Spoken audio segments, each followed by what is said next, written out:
네, 반갑습니다. 여러분들 퇴근길 방송 함께 하겠습니다. 여러분들의 인솔자 나폴레옹 인사드리도록 하겠습니다.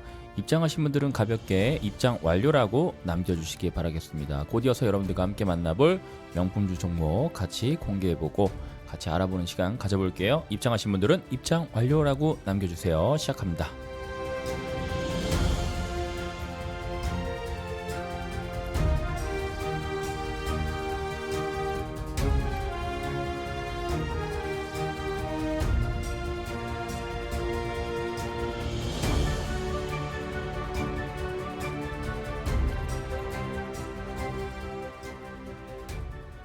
네, 반갑습니다. 여러분들과 함께하는 인솔자 저 나폴레옹 인사드리도록 하겠습니다. 빠르게 좀 진행을 해보도록 할게요. 여러분들 오늘이 조금 증시가 어려웠죠? 네, 혼조세로 좀 마감을 했고요. 뭐 코스피는 상승장으로 마감을 했지만 코스닥은 하락장으로 마감을 했습니다.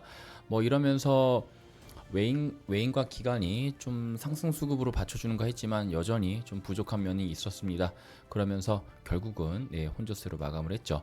자, 근데 다음 주에 추석입니다, 여러분들. 추석이기 때문에 이번 주에 조금 수급이 저조하더라도 여러분들 이해하셔야 됩니다. 예, 그리고 다음 주까지도 거래량이 거래 대금이 조금씩 줄어들 거로 예상이 되니까 여러분들 이런 장에서는 개별 종목으로 들어가는 것보다 좀 섹터로 잡고 그 다음에 다음 주, 다다음 주까지도 이어질 수 있는 그런 섹터를 잡고 가는 것이 좋다라고 보여집니다. 자, 그래서 오늘 여러분들과 함께 좀 주제를 다뤄봐야 될 것 중에 하나가 전기차야 수소차야 화면 보이시죠? 요 두 가지 섹터에 좀 집중을 해서 여러분들 다음 주, 다다음 주까지 가져갈 수 있는 종목을 관심을 가져봐야 된다라고 해서 생각을 해보도록 하겠습니다. 일단 주식시장에서 전기차하고 수소차 주가가 주 단위로 아주 상승과 하락을 반복하면서 이제 투자자들 현혹하고 있는 모습 계속 나오고 있습니다. 그럼 이제 우리는 좀 현명한 투자를 하기 위해서 이 두 섹터 중에 한 섹터를 좀 골라보는 것이 낫다라고 저는 생각이 돼서 여러분들과 좀 의견을 같이 공유해 보도록 할게요. 이전에 그 아우디하고 폭스바겐이 개최했던 고투 제로라는 이 전시회가 있었는데 여기에서 아주 좀 의미심장한 말이 나왔어요. 수소차는 미래가 없다라는 이제 발언이 나오면서 좀 논란이 많았는데 뭐 수소차가 됐건 아니면 전기차가 됐건 저희는 사실상 돈을 좀 많이 벌면 좋잖아요. 그러면 이제 상하 파동이 변동폭이 클 때 여러분들이 단타 종목을 해야지만이 수익을 많이 낼 수 있다라고 말씀을 드립니다. 자, 근데 지금 시장의 변동폭이 큰가요, 작은가요? 네, 작죠. 자, 하지만 이렇게 작을 때 섹터를 먼저 잡고 들어가게 되면 변동폭이 조금 커질 때 파동을 좀 세게 먹을 수 있다라는 말씀을 드리면서 오늘은 전기차 쪽으로 가는 게 나을지 수소차 쪽으로 가는 게 나을지 요거에 대해서 좀 얘기를 해보도록 하겠습니다. 물론 뜨겁고 핫하고 앞으로 10년 동안 계속 울거질 섹터이기 때문에 뭐 지금 맞다 아니다 이런 내용이 아니니까 좀 여러분들께서 지금 시기에 어느 부분이 맞는지 요거에 포커싱을 좀 맞췄으면 좋겠습니다. 우선 전기차가 이제 현재 대세로 올라오면서 좀 실용적이다, 괜찮다, 시대적으로 앞서가고 지금이 딱 적기다 라면서 전기차 판매량이 급증하고 있는 건 여러분들 아실 겁니다. 하지만 여전히 불만 상황이 좀 계속 나오고 있고 앞으로 또 전기차에 대한 우려 소식들이 많이 나오고 있죠. 자동차 반도체 부족 현상, 그리고 배터리에 대한 부분 원재료 부족 현상, 이런 것들이 앞으로 친환경적일 것인가, 그리고 이 물량이 계속 받쳐줄 것인가, 이런 우려사항들 때문에 전기차의 시장에 대한 불투명도 계속 얘기를 하고 있지만 사실 이거는 해결이 되지 않을까라고 저는 생각이 듭니다. 이전 100년 전에도 우리가 흔히 알고 있는 그 기름 있죠, 오일 같은 경우도 앞으로 이제 10년 뒤 20년 뒤에 고갈된다 이런 얘기가 나오면서 기름을 적게 써야 된다 이런 얘기가 많았지만 어떻게 됐죠? 뭐 10년 뒤에도 또 20년 뒤에 또 계속 늘어나면서 인류가 기름을 쓰는 데 있어서 부족함 없게 충족이 되고 있는 상황이 나오고 있습니다.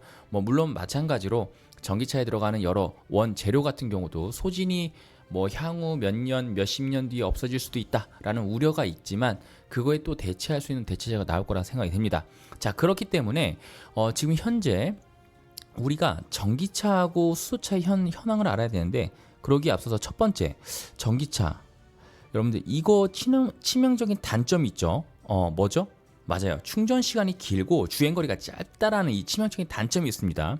이런 문제를 해결하기 위해서 수소차가 이 문제 해결하겠다고 나섰지만 뭐 전기차보다 비싼 가격 때문에 진입 장벽이 굉장히 높았습니다. 그리고 또 충전 시설이 굉장히 부족했기 때문에 걸림돌이 많았는데 그것 때문인지 전기차가 치고 나가는 속도, 앞으로 시장을 장악했던 속도, 침투율이 굉장히 높았다는 건 여러분도 아실 거예요. 2021년에 들어서 이제 기술의 발전이 엄청나게 빠른 속도로 가면서 주행거리가 엄청나게 길어진 뭐 470km까지 갈 수 있는 여러분도 알고 있는 아이오닉 5, 물론 롤 레인지 가장 긴 트립으로 봤을 때 한 470 정도 이상 달릴 수 있다라고 나왔고, 테슬라 같은 경우도 뭐 700km까지 이상 달릴 수 있는 차가 이제 나왔잖아요. 그러면서 이제 전기차가 판매량도 압도적으로 막 늘어나면서 수소차를 제끼고 나가고 있는 상황입니다.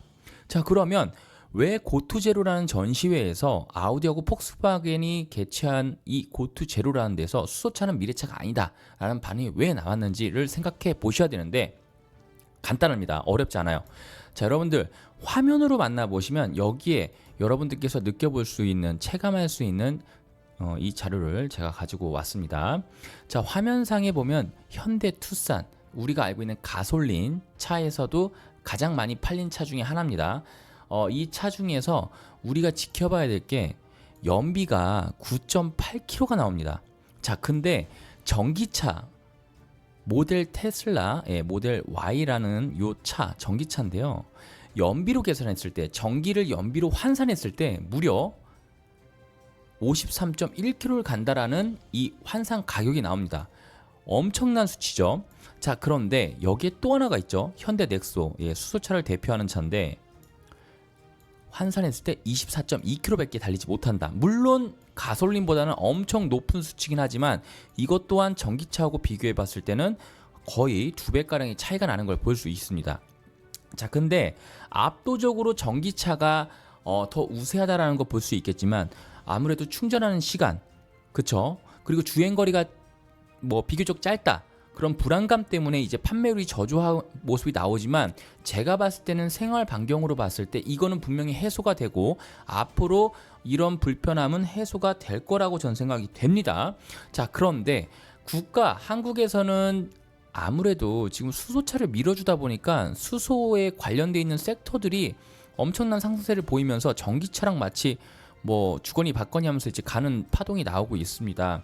자, 그런데 여러분들 제가 봤을 때는 효율성으로 따져봤을 때는 전기차가 앞으로 대세는 계속 이어갈 수밖에 없고, 이 추세가 격차가 벌어지게 되면 수소차는 결국에는 제가 봤을 때는 상용차, 우리들이 흔히 사용하는 상용차에는 뒤처지게 되면서 점차 이제 유통, 이제 큰 대형차들 위주로만 가지 우리 상용차들, 사람 일반적으로 사용하는 상용차에는 아무래도 없어지지 않을까라는 게 제 생각이라는 걸 여러분들과 공유하고 싶고요. 또한 여기에서 가장 주목해 봐야 될 게 이 연비를 계산했을 때 여러분들 무게도 같이 봐야 됩니다. 자, 당연히 자동차가 가벼워지면 더 멀리 가고 더 빨리 갈 수 있는 힘을 가질 수 있는데, 현대 투싼 같은 경우에는 차량이 무려 1600km 정도 됩니다. 근데 여기 현대 넥소 같은 경우에는 1850km 정도 되는데, 모델 테슬라, 모델 Y, 테슬라 모델 Y 같은 경우에 2000kg이 넘어요. 엄청난 수치죠. 굉장히 무거운데요. 이 무게를 가볍게 하게 된다면 연비는 더 높아질 거라고 생각이 들지 않습니까? 가속하는 가속력도 더 높아질 거라 생각되지 않습니까? 그쵸? 자, 그렇기 때문에 앞으로 충전 시간과 이런 주행 거리에 대한 부분은 무게가 감소함에 따라서 분명히 혜택을 받을 건데, 충전 시간 같은 경우에는 이제 기술력이 받쳐줘야 되고, 연비 같은 경우에는 무게감이 좀 더 줄어들면 당연히 높아질 수밖에 없고, 가속할 수 있거나 아니면은 차량에 대한 이 좌우 움직일 수 있는 서스펜서에 대한 그 운동력, 이런 것도 무게가 가벼워지면 좀 더 좋아질 거라고 얘기를 합니다. 자, 그렇기 때문에 효율성은 당연히 수소차보다는 전기차가 높다라고 여러분들 생각하시는 게 제 생각에 맞다고 생각하는데, 자, 여기 관련되어 있는 기업들이 지금 아무래도 수급이 받쳐주면서 매집을 하는 모습이 나와주고 있거든요. 자, 그래서 그 종목 제가 여러분들과 골라왔습니다. 함께 공유했었습니다. 그게 뭐냐면 장중에 말씀드렸던 CIS, CIS 요거 추천이 나갔는데 현재 가격 14,600원입니다. 14,600원인데 제 생각에는 중장기적으로 보더라도 2만 원까지 충분히 올라갈 수 있다라고 판단이 됩니다. 충분히 올라갈 거라고 예상이 됩니다. 명품주는요, 여러분들 단타 종목이 아니라 스윙에서 그래도 한 중기 정도, 한두 달 정도 가져가셨을 때 큰 수익을 가져갈 수 있는 종목이 명품주인데요. 이 종목이 갑자기 오버슈팅 나와서 10% 이상, 15% 이상 가면은 물론 매도하겠지만 이 종목 관심 가져주시고 현재 가격 14,600원에서 모아가는 전략으로 조금씩 가져가시고 혹시라도 뭐 만에 하나 손절 가격을 말씀드린다면 12,500원대가 이탈됐을 때는 손절하겠지만 그렇지 않을 때는 모아가면서 한 두 달 정도 갖고 계셔서 목표 가격은 최소 한 2만 원대 이상을 노려보시는 것이 좋겠다라고 생각되는 종목 중에 하나입니다. 자, 그리고 두 번째 종목인데요. 현재 수급이 들어온 상태에서 투신 보험까지 좀 보수적인 수급이 들어온 종목을 제가 골라왔거든요. 예, 그 중에 하나가 또 SK IE 테크놀로지라는 종목입니다. 물론 대형주긴 한데 이 종목도 현재 뭐 매출액은 계속 상승세를 보이고 있는데 이것도 전기차 관련해서 앞으로 미래 전망이 굉장히 좋다라는 말씀을 드리면서 현재 모아가야 되지 않을까라고 생각이 됩니다. 물론 2차 전지 4대 핵심 소재인 분리막 이거 생산하는 일을 하고 있고 이게 지금 현재 가격이 주가가 좀 비싸요. 23만 3천 원 정도 되는데 제 생각에는 절대 비싸지 않다라고 생각이 되고요. 그 다음에 상장한 지 얼마 안 된 상태에서 현재 상장 가격인 22만 원대를 올라섰습니다. 올라서서 지지받는 구간이기 때문에 추가 상승 여력은 우상향으로 천천히 늘어날 것이라고 보여집니다. 자, 그렇기 때문에 내년 1, 2분기가 되기 전까지는 제 생각에는 40만 원대까지는 올라서지 않을까 라고 생각하는 종목 중에 하나 바로 공개해 드립니다. 그냥 뭐 숨기거나 그러지 않아요. SK IE 테크놀로지라는 종목 현재 가격 23만 3천 원. 이 가격대에서 그냥 모아가시면 될 것 같고요. 혹시라도 22만 원이 이탈된다면 손절 하기를 말씀드려요. 왜냐하면 한번 이탈했던 적이 있지만 지지받았기 때문에 여기서 추가적인 하락이 나오게 된다면 연기금이 쓸어담고 있던 이 오랫동안의 물량들도 이게 무시할 만한 물량이 아니거든요. 자, 그렇기 때문에 22만 원 이탈 시에는 손절하겠지만 23만 3천 원 현재 가격대에서 모아가신다 그러면 두 달 안에 제 생각에는 한 40만 원 부근까지 올라서지 않을까라고 생각이 되기 때문에 모아가셨으면 좋겠습니다. 자, 이렇게 해서 명품주 두 종목 말씀드렸고요. CIS 그 다음에 SK IE 테크놀로지 두 종목 공개해 드렸습니다. 자, 오늘 방송 여기서 마무리하도록 하고요. 저는 더 좋은 컨텐츠로 내일 뵙도록 하겠습니다. 수고하셨습니다.